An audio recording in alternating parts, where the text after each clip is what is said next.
Hi friends, welcome to our channel. ఈరోజు నేను 2025లో కన్నడ లాంగ్వేజ్లో రిలీజ్ అయినటువంటి ఒక రొమాంటిక్ థ్రిల్లర్ డ్రామా మూవీ స్టోరీని ఎక్స్ప్లెయిన్ చేయబోతున్నాను. అదే ఐ యామ్ గాడ్ మూవీ. చాలా ఇంట్రెస్టింగ్ గా ఉంటుంది, సో స్కిప్ చేయకుండా చివరి వరకు చూడండి. Now let's start our video.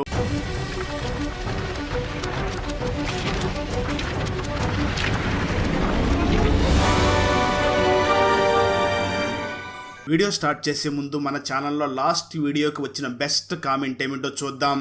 And ఈ కామెంట్ నేను పర్సనల్ గా సెలెక్ట్ చేసింది అయితే కాదు, సాఫ్ట్వేర్ ఆటోమేటిక్ గా ఈ వీడియోని లైక్ చేసి కామెంట్ చేసిన బెస్ట్ కామెంట్ ని ర్యాండమ్ గా సెలెక్ట్ చేస్తుంది. సో కీప్ కామెంటింగ్, నెక్స్ట్ మీ కామెంటే సెలెక్ట్ అయ్యే ఛాన్స్ ఉంది. And thanks for commenting. Now let's start our video. Open చేస్తే మూవీ స్టార్టింగ్ లో ఒక అమ్మాయిని చూపించగా ఆ అమ్మాయి పాటలు వింటూ కూరగాయల్ని కట్ చేస్తూ ఉంటుంది. సరిగ్గా అదే సమయంలో ఆ అమ్మాయి వెనకాలకి ఒక మాస్క్ వేసుకున్న వ్యక్తి వచ్చి ఒక రాడ్ తీసుకుని బలంగా ఆ అమ్మాయి తల మీద కొట్టడంతో ఆ అమ్మాయి అక్కడికక్కడే చనిపోతుంది. దాంతో వెంటనే ఆ అమ్మాయిని అక్కడ కాల్ చేసి ఐ యామ్ గాడ్ అని రాసి పెట్టి అక్కడి నుంచి ఆ వ్యక్తి వెళ్లిపోతాడు. చూస్తే మరో పక్క ఈ మూవీలో హీరో మరియు హీరోయిన్ అయినటువంటి దేవా మరియు బిందుని చూపిస్తారు.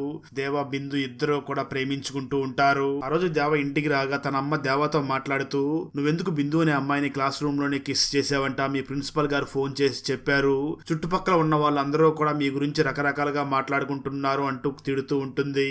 దాంతో ఆ దేవ చాలా కోపంగా అన్నం తినే ప్లేట్ ని కూడా అక్కడ కొట్టేసి వెంటనే తన రూమ్ లోకి వెళ్లిపోతాడు. మరోపక్క ఆ సీరియల్ కిల్లర్ మరొక అమ్మాయి దగ్గరకు కూడా వెళ్లి ఆ అమ్మాయిని కూడా చంపేసి వెళ్లిపోతాడు. కట్ చేస్తే మరో పక్క మన హీరో అయినటువంటి దేవా మదర్ దేవాకి తను ఎలా నడవాలి, ఎలా ఇతరులతో ఉండాలి అంటూ మంచి మాటలన్నీ కూడా చెప్తూ ఉంటుంది. సరిగ్గా అదే సమయంలో ఒక వ్యక్తి అటువైపుగా వెళుతూ ఉంటాడు. దాంతో ఆమె వెంటనే ఆ పెద్ద మనిషిని చూసి మాట్లాడుతూ ఎక్కడికి వెళుతున్నారో అడగ్గా దానికి ఆ పెద్ద మనిషి సమాధానం చెప్తూ, నేను కోర్టుకు వెళుతున్నాను, నా కేసు ఇంకా తీర్పు రాలేదు అని చెప్తూ ఉంటాడు. అయితే ఇక్కడ ఆ పెద్ద మనిషి కేసు ఏమిటి అనేది మనకి ఇక్కడైతే చూపించరు.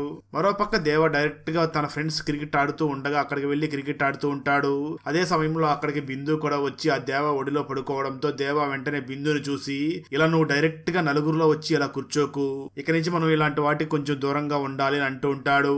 ఆ మాటలు విన్నటువంటి బిందు, ఇందులో తప్పే ఉంది, మనం క్లాస్ రూమ్ లోనే కిస్ చేసుకున్నాం, ఇక నీ ఒడిలో కూర్చుంటే నీకేంటి ప్రాబ్లం, మనం ఇద్దరం లవర్స్ అన్న విషయం అందరికీ తెలుసు కదా అని అంటూ ఉంటుంది. అయితే ఆ దేవ మాత్రం అలా కాదు, బయట నా పరువు పోతుంది, మా ఫ్యామిలీ పరువు కూడా పోతుంది, సో మనం ఇలాంటి వాటికి కొంచెం దూరంగా ఉంటే మంచిది అని అంటూ ఉండడంతో బిందు దేవా మీద చాలా కోపంగా లేచి అక్కడి నుంచి గొడవపడి వెళ్లిపోతుంది. వచ్చేస్తే ఆ తర్వాత రోజు మార్నింగ్ బిందు దేవా దగ్గరికి వెళ్లకుండా దేవా పక్కన ఉన్నటువంటి కుర్రవాడి దగ్గరికి వెళ్లి తన ఒడిలో కూర్చుంటుంది. అది చూసినటువంటి దేవాకి చాలా కోపం వచ్చి ఆ వ్యక్తిని చాలా తీవ్రంగా కొట్టి, నువ్వు నాతో ఎప్పుడు మాట్లాడొద్దు అని ఆ బిందుని తిట్టి అక్కడి నుంచి వెళ్లిపోతాడు.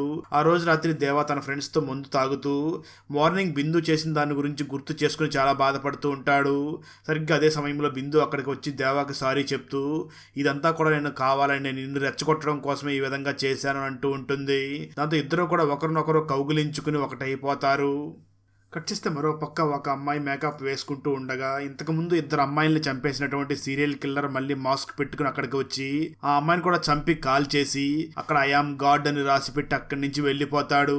ఇప్పటికీ ఆ సీరియల్ కిల్లర్ ముగ్గురిని చంపి ఉండడంతో పోలీస్ డిపార్ట్మెంట్ మీద చాలా ప్రెజర్ పెరిగిపోతూ ఉంటుంది.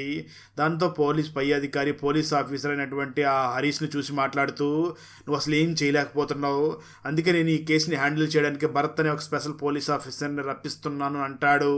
ఆ మాటలు విన్నటువంటి పోలీస్ ఆఫీసర్ హరీష్ అసిస్టెంట్ అయినటువంటి నందిని ఆ హరీష్ ని చూసి మాట్లాడుతూ, ఈ భర్త గురించి నేను చాలా విన్నాను, తను ఒక సిన్సియర్ పోలీస్ ఆఫీసర్ అంట, తను ఇప్పటి వరకు చాలా కేసులను డీల్ చేశాడంట అని చెప్తూ ఉంటుంది. ఈ పోలీస్ ఆఫీసర్ హరీష్ తన అసిస్టెంట్ అయినటువంటి నందిని వన్ సైడ్ లవ్ చేస్తూ ఉంటాడు. అయితే ఈ విషయం నందినికి తెలిసినప్పటికీ తనకేమీ తెలియనట్లుగా అక్కడ వెళ్లిపోతూ ఉంటుంది. అయితే ఆ తర్వాత రోజు దేవా బిందుని తన ఇంటికి తీసుకుని వెళ్లి తన పేరెంట్స్ ముందే బిందుకి రింగ్ ను తొడిగి, ఇప్పుడు మా ఇద్దరికి కూడా ఎంగేజ్మెంట్ అయిపోయింది, మా గురించి చుట్టుపక్కల వాళ్ళు ఎవరో తప్పుగా మాట్లాడుతున్నారు అని చెప్పావు కదా, ఇప్పుడు ఎవరైనా మా గురించి అడిగితే మా ఇద్దరికి ఎంగేజ్మెంట్ అయిపోయిందని చెప్పండి అని బిందుని తీసుకుని అక్కడి నుంచి బయటకు వెళ్లిపోతూ ఉంటాడు. అలా వెళ్లిపోయే సమయంలోనే దేవాకి తన కజిన్ బ్రదర్ అయినటువంటి సంతోష్ కనిపిస్తాడు. దేవా బిందుకి తన కజిన్ బ్రదర్ అయినటువంటి సంతోష్ ని చూపించి, తను నా కజిన్ బ్రదర్, మా ఇద్దరు కుటుంబాల మధ్య ఆస్తి తగాదాలు ఉన్నాయి, అయినప్పటికీ మేమిద్దరం కూడా ఎప్పుడు మంచిగానే మాట్లాడుకుంటూ ఉంటాం, తను విదేశాల్లో జాబ్ చేస్తుంటాడు అని ఆ సంతోష్ ని బిందుకి పరిచయం చేస్తాడు. ఆ తర్వాత దేవా మరియు బిందు అక్కడి నుంచి వెళ్లిపోతారు. కట్ చేస్తే మరోపక్క పోలీస్ ఆఫీసర్ భరత్ స్టేషన్ కి వెళ్ళగా పై అధికారి భరత్ ని చూసి ఇంతకుముందు ఈ కేసుని హరీష్ ఇన్వెస్టిగేషన్ చేశాడు. హరీష్ మరియు తన అసిస్టెంట్ అయినటువంటి నందిని ఇద్దరు కూడా ఈ కేసులో నీకు సహాయం చేస్తారు, వీళ్ళని నీ టీమ్ లో పెట్టుకో అని చెప్తారు. దాంతో భరత్ దానికి ఒప్పుకొని సార్ త్వరలోనే ఆ సీరియల్ కిల్లర్ ఎవరో కనిపెడతాను అని మాటిస్తాడు. కట్ చేస్తే ఆ తర్వాత రోజు బిందు మరియు ఆ దేవ ఇద్దరు కూడా ఒక కాఫీ షాప్ దగ్గరికి వెళ్లి మాట్లాడుతూ ఉన్న సమయంలో బిందు దేవాని చూసి అసలు మీ కుటుంబానికి మరియు మీ కజిన్ బ్రదర్ అయినటువంటి సంతోష్ కుటుంబానికి మధ్య గొడవలు ఏమిటి అని అడుగుతుంది. అప్పుడు దేవ మాట్లాడుతూ అన్నాదమ్ముల మధ్య ఏం గొడవలు ఉంటాయి, ఆస్తి తగాదాలే, మా మధ్య ఆస్తి తగాదాలు నడుస్తున్నాయి అని అంటూ ఉంటాడు. సరిగ్గా అదే సమయంలో అక్కడ కొంతమంది ఈ బిందుని కామెంట్ చేయడంతో దేవ అక్కడికి వెళ్లి వాళ్ళందరినీ కూడా కొడుతూ ఉంటాడు. వారిలో ఒక వ్యక్తి ఆ దేవాన్ని చూసి నేను ఎవరినో తెలుసా, ఈ ఏరియాకి కాబోయే ఎమ్మెల్యే తమ్ముణ్ణి అంటూ ఉంటాడు. అయినప్పటికీ దేవ ఆ గ్యాంగ్ మొత్తాన్ని కూడా చాలా తీవ్రంగా కొట్టి అక్కడి నుంచి తరిమేస్తాడు. కట్ చేస్తే మరోపక్క ఒక అమ్మాయి ఆఫీస్కి వెళ్లి తిరిగి వచ్చి ఉతికిన బట్టలను తీస్తూ ఉండగా సడన్ గా అక్కడికి ఒక సీరియల్ కిల్లర్ వచ్చేస్తాడు. కట్ చేస్తే మరోపక్క పోలీస్ ఆఫీసర్ భరత్ ఒక వేశ్యతో ఎంజాయ్ చేస్తూ ఉంటాడు. అప్పుడే తనకు ఫోన్ రావడంతో భరత్ వెంటనే ఇంతకు ముందు ఎక్కడికైతే సీరియల్ కిల్లర్ వెళ్ళాడో ఆ అమ్మాయి ఇంటి దగ్గరికి వెళ్తాడు. అక్కడికి వెళ్లి చూడగా ఆ సీరియల్ కిల్లర్ ఆ అమ్మాయిని కూడా అతి కిరాతకంగా చంపి కాల్ చేసి అక్కడ ఐఆమ్ గాడ్ అని రాసి పెట్టి వెళ్లిపోయి ఉంటాడు. ఇది మొత్తం చూసినటువంటి భరత్ తన టీం ను చూసి ఈ సీరియల్ కిల్లర్ ఎవరో కానీ తను ఎవరిని చంపాలనుకుంటున్నాడో వాళ్ళని బాగా అబ్జర్వ్ చేసి చంపుతున్నట్లుగా ఉన్నాడు. ఎవరిదంతా చేస్తున్నాడో మనం త్వరలోనే కనుక్కోవాలి అని తన టీం మొత్తాన్ని కూడా ఎంకరేజ్ చేస్తూ ఉంటాడు. కట్ చేస్తే మరోపక్క జిమ్ లో ఆఫీస్ బాయ్ గా వర్క్ చేస్తున్నటువంటి రమేష్ అనే ఒక వ్యక్తిని చూపించడం జరుగుతుంది. తను ఆ జిమ్ లో వర్క్ చేస్తూ అక్కడ వర్కౌట్స్ చేస్తున్నటువంటి అమ్మాయిల్ని చాలా చెడు దృష్టితో చూస్తూ ఉంటాడు. అతనికి మెల్లకన్ను ఉండడంతో దాన్ని అడ్వాంటేజ్ గా తీసుకుని అక్కడ ఉన్న అమ్మాయిలందరినీ కూడా తప్పుడు దృష్టితో చూస్తూ ఉంటాడు. మరోపక్క అదే సమయంలో టీవీలో సిటీలో జరుగుతున్నటువంటి వరుస హత్యల్ని చేస్తున్నటువంటి ఆ సీరియల్ కిల్లర్ ని త్వరలోనే పట్టుకుంటామని చెప్పి భరత్ మీడియాకి చెప్తూ ఉంటాడు. అది చూసినటువంటి ఈ రమేష్ చాలా వెటకారంగా నవ్వుతూ ఉంటాడు. చూస్తే మరోపక్క ఒక ఆఫ్రికన్ దేశస్థుడైనటువంటి క్లింటన్ అనే ఒక వ్యక్తిని చూపించడం జరుగుతుంది. అతను ఒక షార్ట్ ఫిల్మ్ డైరెక్టర్.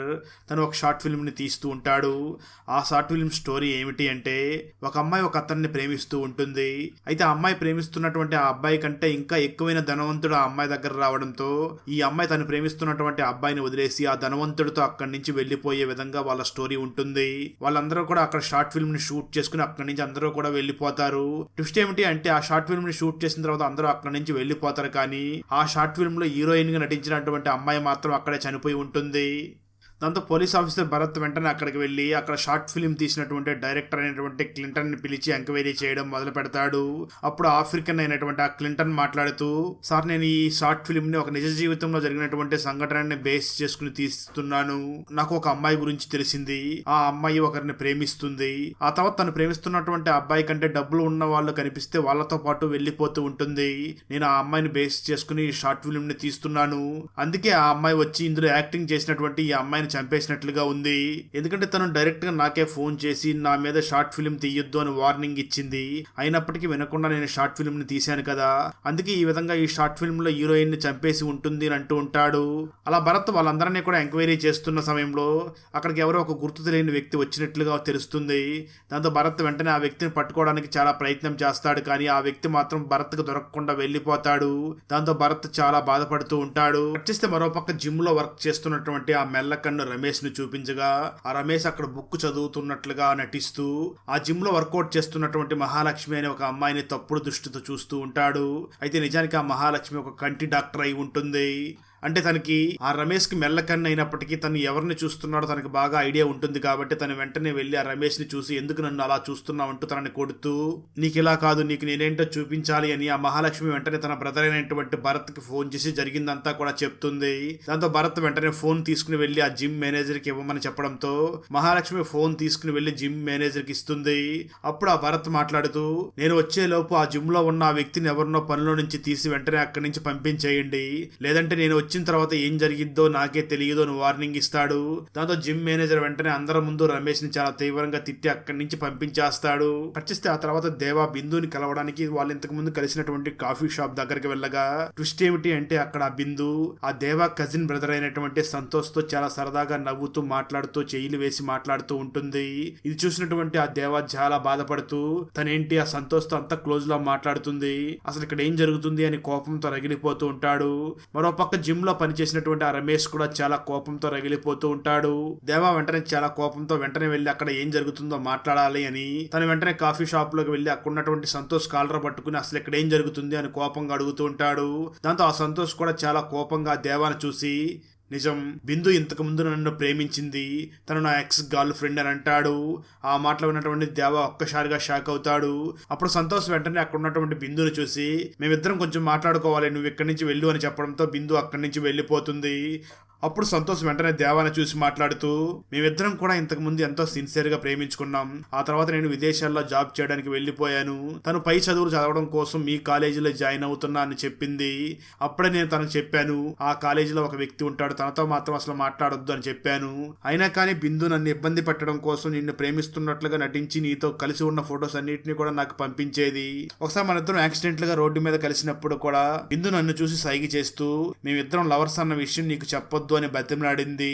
అందుకే ఆ రోజు మేమిద్దరం ప్రేమించుకున్నామన్న విషయం నీకు చెప్పలేదు అని అంటాడు సంతోష్. ఆ మాట విన్నటువంటి దేవా, అంటే ఈ సంతోష్ ని ప్రేమించినటువంటి బిందు ఎందుకు నన్ను ప్రేమిస్తుంది, అంటే నన్ను మోసం చేస్తుందా అని చాలా కోపంగా అక్కడి నుంచి ఇంటికి వెళ్ళిపోతూ ఇక మీదట ఎప్పుడు కూడా బిందుతో మాట్లాడకూడదు అని డిసైడ్ అవుతాడు. వచ్చేస్తే మరో పక్క రమేష్ ఆ మహాలక్ష్మిని ఫాలో అవుతూ ఉంటాడు. మహాలక్ష్మికి కూడా తనని ఎవరో ఫాలో అవుతున్నారు అని తెలిసి వెంటనే భరత్కి ఫోన్ చేస్తూ ఉంటుంది. కట్ చేస్తే ఆ తర్వాత భరత్ తన చెల్లి ఫోన్ చేసింది అని మహాలక్ష్మి ఉన్నటువంటి ఇంటి దగ్గరికి వెళుతూ ఉండగా అప్పటికే తన చెల్లి మంటల్లో కాలిపోతూ ఉంటుంది.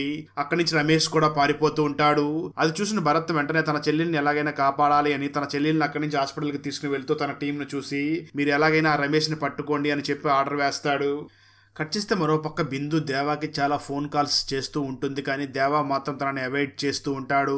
దాంతో బిందు వెంటనే ఆ దేవాకి వాయిస్ మెసేజ్ని పెడుతూ, నన్ను ఇక్కడ ఒక వ్యక్తి సిగరెట్తో నా భుజం మీద కాల్చాడు అని ఆ ఫోటోని తీసి తనకు పంపిస్తుంది.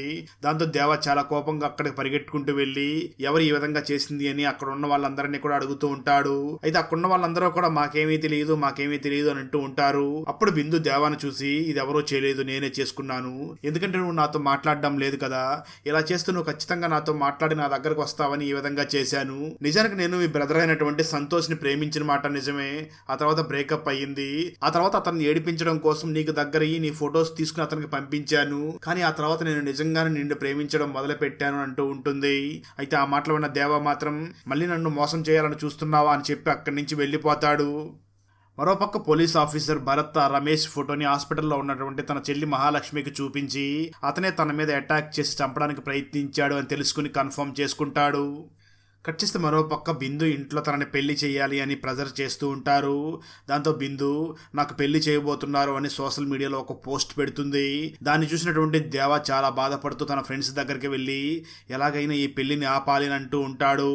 దాంతో వాళ్ళ ఫ్రెండ్స్ కూడా ఆ దేవాని చూసి ఖచ్చితంగా ఈ పెళ్లిని ఆపుతాం, మీ ఇద్దరికి కూడా పెళ్లి చేస్తాము అని అంటూ ఉంటారు. ఇక్కడ ట్విస్ట్ ఏమిటి అంటే నిజానికి బిందు పెళ్లి దేవా బ్రదర్ అయినటువంటి సంతోష్ తోనే ఫిక్స్ అయి ఉంటుంది. కట్ చేస్తే మరోపక్క ఆ పోలీస్ ఆఫీసర్ భరత్ చెల్లినటువంటి మహాలక్ష్మి హాస్పిటల్లో చనిపోతుంది. దాంతో భరత్ చాలా బాధపడుతూ ఉంటాడు. మరోపక్క దేవా ఫ్రెండ్స్ సంతోష్ దగ్గరికి వెళ్లి ఆ సంతోష్ ని కిడ్నాప్ చేసి తీసుకుని వెళ్లిపోతారు. అదే సమయంలో బిందు తనకి పెళ్లి ఇష్టం లేక తన చెయ్యిని కోసుకుంది అని తెలిసి తనని వెంటనే హాస్పిటల్ కి తీసుకుని వెళ్లి ట్రీట్మెంట్ చేపిస్తాడు. ఆ తర్వాత దేవా వెంటనే బిందును చూసి నన్ను పెళ్లి చేసుకుంటావని అడగడంతో దానికి బిందు కూడా ఒప్పుకుంటుంది. దాంతో దేవా మరియు బిందు ఇద్దరికీ కూడా పెళ్లి ఏర్పాట్లు జరుగుతూ ఉంటాయి. కట్ చేస్తే మరోపక్క పోలీసులకి ఆ మహాలక్ష్మి చంపినటువంటి రమేష్ ఎక్కడ ఉన్నాడో ఆ విషయం తెలుస్తుంది. దాంతో వెంటనే వాళ్ళు అక్కడికి బయలుదేరి వెళ్తూ ఉంటారు. అయితే అప్పటికే పోలీస్ ఆఫీసర్ హరీష్ అక్కడికి వెళ్ళి ఆ రమేష్ ని పట్టుకుని నువ్వే కదా ఆ మహాలక్ష్మిని చంపింది అని అడుగుతూ ఉంటాడు. దానికి ఆ రమేష్ కూడా ఏదో చెప్పబోతూ ఉండగా ఇంతలో పోలీస్ ఆఫీసర్ భరత్ అక్కడికి వచ్చి ఆ రమేష్ ని షూట్ చేసి చంపేస్తాడు. దాంతో హరీష్ వెంటనే భరత్ ని చాలా కోపంగా మాట్లాడుతూ ఎందుకు సార్ తనని షూట్ చేసి చంపారు, సిటీలో జరుగుతున్న హత్యలన్నీ కూడా ఇతనే చేశాడేమో, కనుక్కుని ఉంటే ఒక క్లారిటీ వచ్చేది కదా అని అంటూ ఉంటాడు. అప్పుడు ఆ భరత్ హరీష్ ని చూసి నువ్వేం బాధపడకు, ఖచ్చితంగా వీడే సిటీలో జరుగుతున్నటువంటి హత్యలన్నీ కూడా వీడే చేసి ఉంటాడు అని చెప్పి వెంటనే మీడియా వాళ్ళని పిలిచి సిటీలో హత్యలు చేస్తున్నటువంటి ఆ సీరియల్ కిల్లర్ ని ఎన్కౌంటర్ లో చంపేశామని చెప్తూ ఉంటారు. అయితే ఇదంతా కూడా టీవీలో టెలికాస్ట్ అవుతూ ఉండడంతో నిజమైన సీరియల్ కిల్లర్ అదంతా చూసి ఏంటి మీరు కిల్లర్ ని చంపేశారా అని నవ్వుకుంటూ అప్పటికే తను బంధించి పెట్టుకున్నటువంటి ఒక వ్యక్తిని అక్కడికక్కడే చంపేస్తాడు. ఇక్కడ మీకు డౌట్ రావచ్చు, ఈ సీరియల్ కిల్లర్ ఎప్పుడు అమ్మాయిల్ని చంపుతున్నాడు కదా, ఈసారి ఎందుకు అబ్బాయిని చంపాడు అన్న డౌట్ మీకు రావచ్చు. ఎందుకు ఇక్కడ అబ్బాయిని చంపాడు అన్న విషయం మాత్రం తర్వాత తెలుస్తుంది. ఇక్కడే మనకు ఆ కిల్లర్ ఫేస్ ని కూడా చూపించడం జరుగుతుంది. అంటే ఇక్కడ భయంకరమైన ట్విస్ట్ కూడా రివీల్ అవుతుంది. ఇప్పటి వరకు హత్యలు చేస్తున్నటువంటి ఆ సీరియల్ కిల్లర్ మరి ఎవరో కాదు, మన హీరో దేవాని ఈ విధంగా గెటప్ మార్చుకుని సీరియల్ కిల్లింగ్ చేస్తూ ఉంటాడు. మరోపక్క టీవీలో బ్రేకింగ్ న్యూస్ లో సిటీలో అమ్మాయిలు చనిపోవడం ఇంకా ఆగిపోలేదు, ఇప్పుడే ఒక మహిళ చనిపోయింది, ఆ మహిళ వయసు 40 సంవత్సరాల పైన ఉంటుంది అని చెప్తూ ఉంటారు. దాంతో ఆ తర్వాత రోజు ప్రజలందరూ కూడా పోలీసులు అబద్ధాలు చెప్పారు అని వాళ్ళందరినీ కూడా చాలా తిడుతూ ఉండడంతో పై అధికారులు వెంటనే భరత్ అండ టీంని చూసి మరి అలాంటప్పుడు హత్యలు మళ్ళీ ఎలా జరుగుతున్నాయని అడుగుతూ ఉంటారు. అప్పుడు భరత్ టీమ్ లో ఉన్నటువంటి నందిని ఆ భరత్ కి సపోర్ట్ గా మాట్లాడుతూ, సార్ భరత్ చేసింది కరెక్ట్ సార్, ఇప్పుడు ఆ కిల్లర్ భయపడినట్లుగా ఉన్నాడు, అందుకే అమ్మాయిల్ని కాకుండా 40 సంవత్సరాలు ఉన్నటువంటి ఆంటీస్ ని చంపడం మొదలు పెట్టినట్లుగా ఉన్నాడు, తను ఈ భయంలో ఉన్నప్పుడే మనం ఆ కిల్లర్ ని పట్టుకోవాలి అంటూ ఉంటుంది. ఆ తర్వాత పోలీసులు చనిపోయినటువంటి ఆ 40 సంవత్సరాల మహిళ ఒక రాజకీయ నాయకుడి భార్య అని తెలిసి వాళ్ళ ఇంట్లో సీసీటీవీ కెమెరా కూడా ఉంది అని అక్కడికి వెళ్లి సీసీటీవీ ఫుటేజ్ ని చెక్ చేస్తూ ఉంటారు. అక్కడికి వచ్చినటువంటి కిల్లర్ అక్కడి నుంచి వెళుతూ అక్కడ ఉన్నటువంటి సీసీటీవీ కెమెరా దగ్గరికి వెళ్ళి, ఏంటి నా ఫేస్ ని చూస్తారా అంటూ తన ఫేస్ కు ఉన్న మాస్క్ ని పక్కకి తీస్తాడు. ఇక్కడ మరొక ట్విస్ట్ ఏమిటి అంటే ఆ చనిపోయినటువంటి 40 సంవత్సరాల మహిళ మరి ఎవరో కాదు, దేవా గర్ల్ ఫ్రెండ్ అనేటువంటి బిందు వల్ల మదరే అయి ఉంటుంది. దాంతో ఆ ఫుటేజ్ ని చెక్ చేస్తూ ఉండగా అక్కడికి బిందు కూడా వచ్చి ఆ ఫుటేజ్ ని చెక్ చేస్తూ ఉంటుంది. ఆ సీరియల్ కిల్లర్ మరి ఎవరో కాదు దేవా అని తెలియడంతో బిందు ఒక్కసారిగా షాక్ అవుతూ నా ఎక్స్ బాయ్ ఫ్రెండ్ ఈ విధంగా చేస్తున్నాడా అంటూ గట్టిగా అరుస్తుంది. దాంతో తను చాలా కోపంగా అక్కడ ఉన్న పోలీసుల్ని చూసి, మీరు ఇంతకు ముందు ఆ వ్యక్తిని చంపేశామని చెప్పారు కదా, మళ్ళీ ఎలా తన బ్రతికి వచ్చాడు అని అంటూ ఉంటుంది. ఇక్కడే మనకు ఆ దేవా బిందు వాళ్ళ మదర్ ని ఎలా చంపాడు అన్న విషయం చూపించడం జరుగుతుంది. ఒకరోజు దేవా బిందు మదర్ నిద్రపోతూ ఉండగా తన దగ్గరికి వెళ్లి నిలబడి ఉంటాడు. కొంతసేపటికి బిందు మదర్ కళ్ళు తెరిచి అక్కడ ఉన్నటువంటి దేవాని చూసి, ఏంటి నువ్వు చనిపోయావు కదా మళ్ళీ ఎలా బ్రతికావు అని అడుగుతూ ఉంటుంది. దానికి ఆ దేవ సమాధానం చెప్తూ, ఐఆమ్ గాడ్, అందుకే నేను తిరిగి వచ్చాను అంటూ ఉంటాడు. ఇక్కడే మనకు ఒక ఫ్లాష్ బ్యాక్ ని కూడా చూపించడం జరుగుతుంది. నిజానికి బిందు మరియు బిందు మదర్ ఇద్దరు కూడా చాలా కిలాడీలు అయి ఉంటారు. వాళ్ళిద్దరూ కూడా పక్కగా ప్లాన్ చేసి బాగా డబ్బులు ఉన్న వాళ్ళని ట్రాప్ చేసి వాళ్ళనే పెళ్లి చేసుకుంటే లైఫ్ సెటిల్ అయిపోతుంది అని, అందుకే వాళ్ళు చాలా డబ్బులు ఉన్న వాళ్ళనే టార్గెట్ చేసుకుని వాళ్ళని ఈ విధంగా ప్రేమిస్తున్నా అని చెప్పి నటిస్తూ వాళ్ళ దగ్గర ఉన్నటువంటి డబ్బు మొత్తం తీసుకుని ఫైనల్ గా ఎవరైనా బాగా డబ్బులు ఉన్న వాళ్ళని ట్రాప్ చేసి పెళ్లి చేసుకుంటే సెటిల్ అయిపోవచ్చు అని పక్కా ప్లాన్ తో చాలా మందిని లవ్ చేస్తున్నామని చెప్పి ప్లాన్ చేసి వాళ్ళని మోసం చేస్తూ ఉంటారు. అయితే వీళ్ళ స్టోరీనే ఆఫ్రికన్ డైరెక్టర్ అనేటువంటి క్లింటన్ షార్ట్ ఫిల్మ్ గా తీస్తూ ఉంటాడు. ఈ విషయం తెలుసుకున్నటువంటి బిందు మదర్ అతన్ని పిలిచి వార్నింగ్ ఇచ్చి ఉంటుంది. అయినప్పటికీ తను మాత్రం భయపడకుండా షార్ట్ ఫిల్మ్ ని తీస్తూ ఉంటాడు. దాంతో బిందు మదర్ ఒక మనిషిని పెట్టుకుని అతనికి డబ్బులు ఇచ్చి ఆ షార్ట్ ఫిల్మ్ లో నటిస్తున్నటువంటి ఆ అమ్మాయిని చంపించి ఉంటుంది. దానికి కోపంతో దేవా తను ఇంతకు ముందు ఒక అబ్బాయిని చంపాడు కదా, ఎందుకు ఈ కిల్లర్ ఎప్పుడు అమ్మాయిల్ని చంపుతూ ఫస్ట్ టైం అబ్బాయిని చంపాడు అని అక్కడ డౌట్ పడ్డాం కదా, అది ఎందుకు అంటే ఇక్కడ ఆ షార్ట్ ఫిల్మ్ లో నటిస్తున్నటువంటి అమ్మాయిని ఈ అబ్బాయి చంపేసి ఉంటాడు. దాంతో కోపంగా దేవ ఆ అబ్బాయి దగ్గరికి వెళ్ళి, నీకు ఎంత బిందు మదర్ చెప్పినప్పటికీ నువ్వెందుకు ఆ అమ్మాయిని చంపావు, నువ్వు ఆ షార్ట్ ఫిల్మ్ లో నటిస్తున్నటువంటి అమ్మాయిని చంపకుండా ఉంటే ఆ షార్ట్ ఫిల్మ్ రిలీజ్ అయ్యేది, దానివల్ల ఈ బిందు మరియు బిందు మదర్ నిజ స్వరూపం బయట ప్రపంచానికి తెలిసేది, కానీ నువ్వు అలా జరగకుండా చేసావని ఆ షార్ట్ ఫిల్మ్ లో నటించినటువంటి అమ్మాయిని చంపేసినటువంటి ఆ అంతకుణ్ణి కూడా దేవా చంపేసి ఉంటాడు. ఇక్కడ మీకు క్లారిటీగా చెప్పాలి అంటే ఆ దేవా బిందుని పెళ్లి చేసుకున్న తర్వాత బిందు మరియు వాళ్ళ మదర్ గురించి తనకు క్లియర్ గా తెలిసిపోయి ఉంటుంది. అందుకే దేవా బిందు మదర్ ని చంపడానికి వచ్చి ఉంటాడు. నిజానికి మన దేవా ఎవరైతే అమ్మాయిల్లో వాళ్ళ భర్తల్ని లేదా వాళ్ళ లవర్స్ ని మోసం చేస్తున్నారో వాళ్ళని మాత్రమే చంపుతూ ఉండి ఉంటాడు. నిజానికి బిందు మదర్ బిందుని చూసి దేవా కంటే సంతోష్ కే ఎక్కువ ఆస్తి ఉంది, సంతోష్ ని పెళ్లి చేసుకొని ఇద్దరికి కూడా పెళ్లి ఫిక్స్ చేస్తుంది. ఆ పెళ్లికి బిందు కూడా మంచిగానే ఒప్పుకుంటుంది. కానీ బిందు మరియు బిందు మదర్ గతం గురించి ఆ సంతోష్ తెలుసుకుని ఆ పెళ్లి వద్దు అని చెప్పి అక్కడి నుంచి వెళ్లిపోతూ ఉంటాడు. ఆ సమయంలోనే దేవా మనుషులు అక్కడికి వచ్చి సంతోష్ ని కిడ్నాప్ చేసి తీసుకుని వెళ్లిపోయి ఉంటారు. అలా పెళ్లి చెడిపోవడంతో బిందు చాలా కోపంగా ఇంట్లో ఉన్న వస్తువులన్నీ కూడా పగలగొడుతూ ఉంటుంది. అప్పుడే తన చేతికి దెబ్బ తగిలి ఉంటుంది. సరిగ్గా అదే సమయంలో అక్కడికి దేవా వస్తూ ఉండడంతో బిందు మదర్ బిందును చూసి, ఏం పర్వాలేదు, సంతోష్ పోయినా పర్వాలేదు, వాడి తమ్ముడైనటువంటి ఈ దేవాకు కూడా పర్లా బాగానే ఆస్తి ఉంది, ఈ దేవాని పెళ్లి చేసుకో అని చెప్పడంతో దేవాని పెళ్లి చేసుకోవడానికి మళ్ళీ బిందు ఒప్పుకుంటుంది. దేవా బిందు దగ్గరకు రాగానే తన చేయిని తను కోసుకున్నట్లుగా యాక్టింగ్ చేయడంతో తను వెంటనే హాస్పిటల్ కి తీసుకుని వెళ్తాడు. ఆ తర్వాత ఇద్దరికీ కూడా పెళ్లి జరుగుతుంది. ఆ పెళ్లి జరిగిన తర్వాతనే దేవాకి ఆ బిందు గురించి మొత్తం కూడా తెలుసుకుని ఉండి ఉంటాడు. ఇదంతా తెలుసుకున్నటువంటి దేవా చాలా కోపంగా బిందు మదర్ దగ్గరికి వచ్చి తనని అడుగుతూ, మీరు ఇప్పటి వరకు ఎంతమందిని ఈ విధంగా మోసం చేశారు అని గట్టిగా అడుగుతాడు. దాంతో బిందు మదర్, ఇప్పటి వరకు మేము 5 మందిని మోసం చేశాము అని చెప్తూ ఉంటుంది. దాంతో కోపం తెచ్చుకున్న దేవా ఇక మీదట మీ ఇలాంటి వాళ్ళు ఈ భూమి మీద బ్రతికి ఉండకూడదు అని చాలా వేగంగా బిందు మదర్ దగ్గరికి వెళ్లి బిందు మదర్ ని చంపేసి అక్కడి నుంచి వెళ్లే సమయంలో సీసీటీవీలో తన ఫేస్ ని కూడా చూపించి వెళ్లిపోయి ఉంటాడు. ఇక్కడ స్టోరీ స్టోరీ ప్రెజెంట్ కి వస్తుంది. బిందు మాత్రం పోలీస్ ఆఫీసర్ భరత్ దగ్గర తన స్టోరీని వేరే విధంగా చెప్పడం మొదలు పెడుతుంది. నేను దేవ ఇద్దరం కూడా ప్రేమించి పెళ్లి చేసుకున్నాం, కానీ దేవా నన్ను ఎప్పుడూ టార్చర్ చేస్తూ ఉండేవాడు. అందుకే మా అమ్మ తనకి వార్నింగ్ ఇచ్చి చాలా సార్లు తిట్టింది. ఆ కోపంతోనే దేవ మా అమ్మను చంపినట్లుగా ఉన్నాడు అని చెప్తూ ఉంటుంది. అయితే పోలీస్ ఆఫీసర్ భరత్ మాత్రం బిందు మరియు బిందు అమ్మ ఎలాంటిదో ముందే తెలుసుకుని ఉండి ఉంటాడు. దాంతో ఆ భరత్ బిందుని చూసి, నేను నీకు ఒక చిప్ ఇస్తున్నాను, ఈ చిప్ ఎప్పుడు కూడా నీ దగ్గరే ఉంచుకో, దాని ద్వారా నువ్వు ఎక్కడున్నావో మేము ట్రేస్ అవుట్ చేయగలుగుతాం. అదేవిధంగా నీకు సెక్యూరిటీ గార్డ్స్ ని కూడా ఇస్తాం, వాళ్ళు ఎప్పుడు కూడా 24 అవర్స్ మీకు కాపలాగా ఉంటారు అని బిందుని అక్కడి నుంచి పంపించేస్తాడు భరత్. వచ్చేస్తే ఆ తర్వాత రోజు నందినిని వన్ సైడ్ గా ప్రేమిస్తున్నటువంటి పోలీస్ ఆఫీసర్ హరీష్ ఒక బొకే తీసుకుని ఆ నందినికి ప్రపోజ్ చేద్దామని నందిని ఇంటి దగ్గరికి వెళ్లి తలుపు తీసి ఒక్కసారిగా షాక్ అవుతాడు. ఎందుకంటే ఆ సమయంలో అక్కడ ఉన్నటువంటి నందిని భరత్ ఎఫ్ఐఆర్ పెట్టుకుని అక్కడ రొమాన్స్ చేస్తూ ఉంటుంది. ఈ భరత్ ఆ నందినిని ట్రాప్ చేసి తనతో రొమాన్స్ చేస్తూ ఉంటాడు. దాంతో భరత్ చాలా బాధపడుతూ బయటకు వచ్చేసి కారులో ఆ తర్వాత ఆ భరత్ని తీసుకుని వెళుతూ ఉంటాడు. అప్పుడే వాళ్ళకు ఒక ఇన్ఫర్మేషన్ కూడా తెలుస్తుంది. అదేమిటి అంటే బిందు దగ్గర ఉన్నటువంటి సెక్యూరిటీని కొట్టి బిందుని దేవా తీసుకుని వెళ్లిపోయాడు అని తెలుస్తుంది. ఇక్కడే మనకు ఆ దేవా గతం ఏమిటో చూపించడం జరుగుతుంది. స్టోరీ గతానికి వెళ్తుంది. దేవాకి మరియు బిందుకి ఇద్దరికి పెళ్ళయి కాపురం బాగానే జరిగిపోతూ ఉన్న సమయంలో వీళ్ళకి రావాల్సిన ఆస్తి రాకపోవడంతో బిందు చాలా కోప్పడుతూ ఉంటుంది. మాటి మాటికి ఈ దేవాతో గొడవ చేస్తూ ఉంటుంది. ఒకరోజు బిందు తన చేతిని తనే కట్ చేసుకుని పోలీస్ స్టేషన్ కి వెళ్లి, మా అత్త మామలో మరియు నా హస్బెండ్ నన్ను టార్చర్ చేస్తున్నారు, కట్నం కోసం నన్ను టార్చర్ చేస్తున్నారు అని ఎఫ్ఐఆర్ ఫైల్ చేస్తుంది. దాంతో పోలీసులు వచ్చి దేవాని స్టేషన్ కి తీసుకుని వెళ్లి చాలా తీవ్రంగా కొడుతూ, ఒక అమ్మాయిని కట్నం కోసం ఈ విధంగా వేధించడం తప్పు కదా అంటూ ఆ దేవాని చాలా తీవ్రంగా కొడుతూ ఉంటాడు. దేవా కూడా నేను ప్రేమించిన వ్యక్తి నన్నే ఈ విధంగా కొట్టిస్తుంది అని చాలా బాధపడుతూ ఉంటాడు. ఎందుకంటే ఈ సాకుతో బిందు దేవా నుంచి విడిపోయి తను వేరే పెళ్లి చేసుకోవాలి అని తను ప్లాన్ ప్రకారమే దేవా నుంచి విడిపోయి తను మళ్ళీ వేరొక వ్యక్తిని ట్రాప్ చేసి ఒక రాజకీయ నాయకుడి కొడుకుని కూడా పెళ్లి చేసుకుని ఉండి ఉంటుంది. అదే సమయంలో టీవీ న్యూస్ లో ఒక అబ్బాయిని ఒక అమ్మాయి మోసం చేసింది అని చూపిస్తూ ఉండడంతో అది చూసినటువంటి దేవా, ఈ సమస్య మనకే కాదు, ఈ ప్రపంచంలో చాలా మంది మగవాళ్ళని ఈ అమ్మాయిలు మోసం చేస్తున్నట్లుగా ఉన్నారు, వీళ్ళకి మనమే బుద్ధి చెప్పాలి అని అనుకుంటూ ఉంటాడు. ఆ తర్వాత ఒక రోజు దేవా ఇంటికి వస్తూ ఉండగా తనకి యాక్సిడెంట్ అవ్వడంతో తను హాస్పిటల్కి వెళ్లి ఉంటాడు. మరోపక్క దేవ తల్లిదండ్రులు ఇద్దరు కూడా మనకెందుకు ఇన్ని అవమానాలు జరుగుతున్నాయి, మనం ఇంకా బ్రతికి ఉండకూడదు అని వాళ్ళు వెంటనే ఇంటి లోపలికి వెళ్లి పెట్రోల్ పోసుకుని ఒకరినొకరు కాల్చుకుంటారు. దాంతో ఇద్దరు కూడా అక్కడ తగలబడిపోతూ ఉంటారు.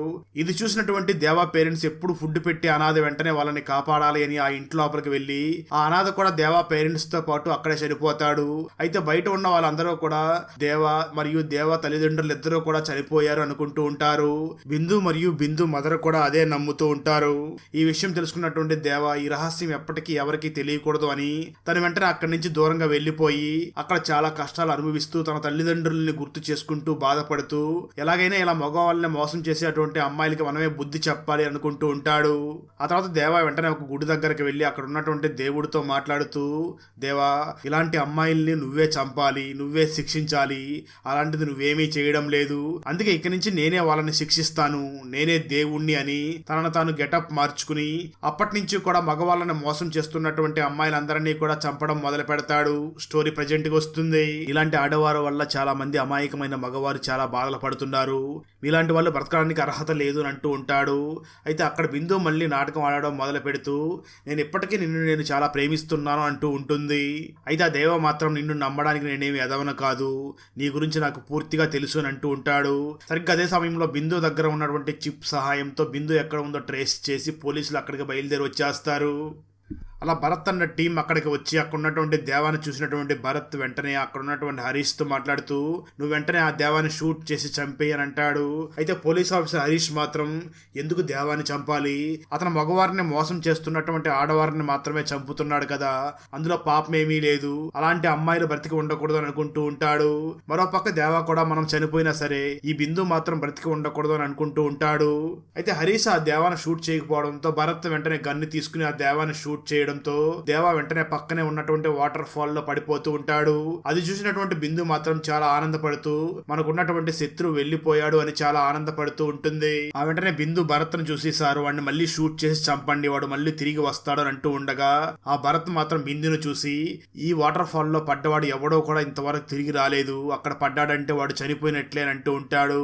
అయితే బిందు మాత్రం డౌట్ గా వీడు లోపల పడ్డాడా లేదా అని డౌట్ వచ్చి ఆ వాటర్ ఫాల్ లోకి చూడడానికి అక్కడికి వచ్చి చూడబోతూ ఉండగా ఇంతలో అక్కడి నుంచి పడిపోబోతున్నటువంటి దేవా వెంటనే ఆ బిందుని పట్టుకుని, నేను ఖచ్చితంగా చనిపోయేలోపు నిన్ను కూడా చంపాలనుకున్నాను, నీకు ఇక్కడ బ్రతికే అర్హత లేదు అనుకుని ఆ బిందుని కూడా తనతో పాటు తీసుకుని ఆ వాటర్ ఫాల్ లోకి దూకేస్తాడు. అది చూసినటువంటి పోలీస్ ఆఫీసర్ భరత్ వెంటనే బిందుని కాపాడాలి అనుకుంటాడు, కానీ అక్కడ ఏమీ కాపాడలేకపోతాడు. ఆ తర్వాత భరత్ వెంటనే ప్రెస్ మీట్ ని అరేంజ్ చేసి ఇప్పటి వరకు సిటీలో అమ్మాయిల్ని చంపుతున్నటువంటి ఆ సీరియల్ కిల్లర్ చనిపోయాడు అని అనౌన్స్ చేస్తాడు.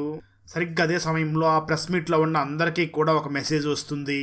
ఆ మెసేజ్ లో పోలీసులు చెప్తున్నటువంటి మాటల్ని మీరు నమ్మవద్దు, ఇక మీదట కూడా ఇలాంటి హత్యలు జరుగుతూనే ఉంటాయి, ఈ సిటీలో అమ్మాయిలు మారనంత వరకు ఈ హత్యలు ఆపే ప్రసక్తే లేదు అని ఆ మెసేజ్ లో వచ్చి ఉంటుంది. అది చూసినటువంటి అందరూ కూడా షాక్ అవుతూ ఉంటారు.